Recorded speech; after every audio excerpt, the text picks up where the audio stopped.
Светлана Васильевна, добрый день. Добрый день. Скажите, пожалуйста, кого вы можете назвать своим любимым учителем, любимыми учителями? Вообще вопрос очень интересный.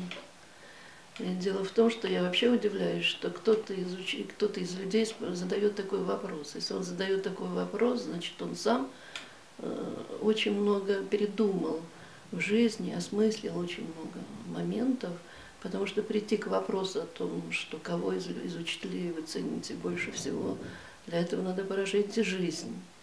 И действительно очень серьезно философски к этому подойти. И вот на протяжении всей жизни действительно мы с учителями встречаемся с самого детства. И учителя наши родители, учителя наши воспитатели, учителя наши учителя, и детские, и в детском возрасте, и взрослом. Но на протяжении всей жизни все-таки я пришла к выводу уже в моем возрасте, к сожалению, может быть, в моем возрасте, что главный учитель жизни – это Бог. Мы можем называть его или высший космический разум, или Создатель, или Первый Творец, или Бог. Это одно и то же, потому что Бог един, Он объединяет много конфессий, Он объединяет много эгрегоров. Но Он управляет возможностями всеми вселенными, вселенных миллионы, в которых мы находимся. Но самое удивительное, что Он создал нас, это сотворил и создал нас. То есть сотворил по образу наш разум, а по подобию его душа. И чтобы осмыслить вот этот вопрос, мне пришлось, может быть, потратить на это лет 50. Лет 50, когда действительно я не только просто осмысливала это, я и практически понимала, и физиологически, потому что по образованию я врач, а по предназначению своему, в принципе, я занималась вопросами всегда, философскими вопросами осмысления, что такое целительство, что такое врачевание, что такое педагогика, что такое философия. И с этими вопросами мне пришлось очень серьезно столкнуться, чтобы определить, в конце концов, что высшим проявлением нашего «я» является Бог, а мы его частичка, и мы все частицы его. Вы представьте, что мы единая частица Бога. Если бы мы это представляли, то, наверное, Вселенная наша была бы, то есть планета хотя бы была бы на гораздо большом, очень таком высшем цвете развития своего. Если бы мы это понимали, а чтобы к этому прийти, чтобы это понять, надо просто в какой-то момент своей жизни просто подумать, а что такое мысль? А что такое мыслились? Где она находится? Если ты человеку задаешь вопрос, где мысль и что такое мысль? Когда я студентам задавала эти вопросы, 1 из 20 скажет, что это информация. Уже сразу скажет. А если это информация, где она находится?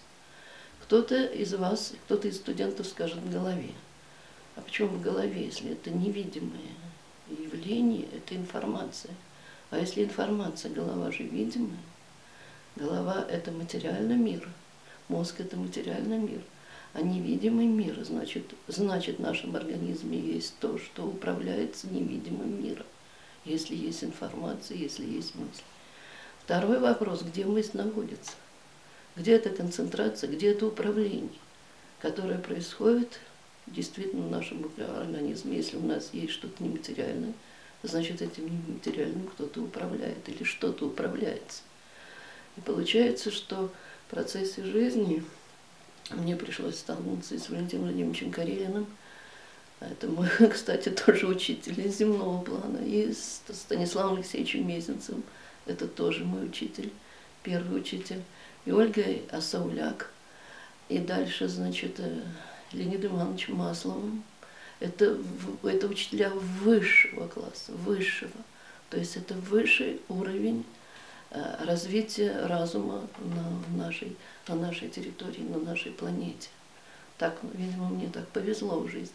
Так меня, можно сказать, провели.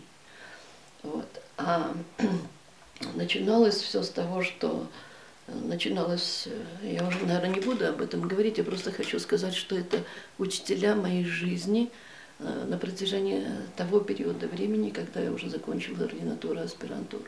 А когда я поступила в ординатуру, московскую ординатуру, это Калининский проспект и Институт курортологии, почему-то на меня обратил внимание сразу профессор Царфис. Царфис Петр Григорьевич. И он сразу предложил мне попасть в аспирантуру. Но я была 2 года еще в ординатуре, потом в аспирантуре. И тогда мы очень серьезно, это были 80-е годы, это был материальный мир в нашем государстве. Но он тогда все время говорил о разумении человека, о разумении врача, о разумении, где разум находился. Что это такое? Ясно, что это вопрос, который связан был с мышлением.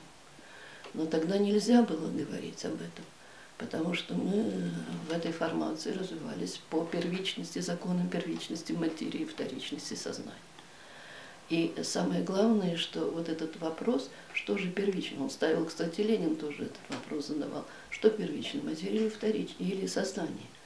И только по одному на ответ этот вопрос меняется вся формация общества.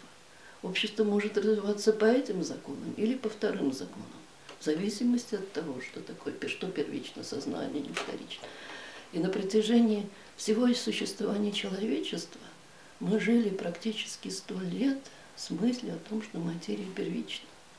А в прошедшие годы цивилизации, жизни, цивилизаций нескольких, кстати, они и погибли, 4 цивилизации. И на протяжении всей их жизни первично было сознание, вторично материя. Но они погибли от своей гордыни, когда поставили свое мышление выше, чем мышление Бога. И этого допустить нельзя, потому что мы его подобие, мы его частичка, он нас сотворил. Он работал над этим, и стоит вопрос, а почему мы ему нужны-то были?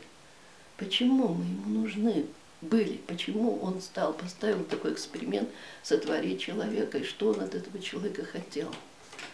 Вот это такой серьезный вопрос. А он хотел себе помощников найти, чтобы мы вот это в едином коллективе, в едином разумении, в единодушии, чтобы мы помогали ему творить Вселенную. Это же уникально. То есть он искал в нас себе подобие, чтобы мы творили не только на земле, но чтобы мы имели возможность такой мыслить, как он, и обладать такой возможностью, как он. Конечно, мы до этого еще не достигли. Но он пытался это сделать, а 4 цивилизации погибли только потому, что они поставили себя выше Бога. Так вот, мы действительно как он. А если как он, то можно сказать, что мы как боги, но боги, может быть, с маленькой буквы, пока, может быть, так говорить. Хотя он требовал у нас великого сотворчества. Великого. Только мы в единении своем можем достичь целое, как он.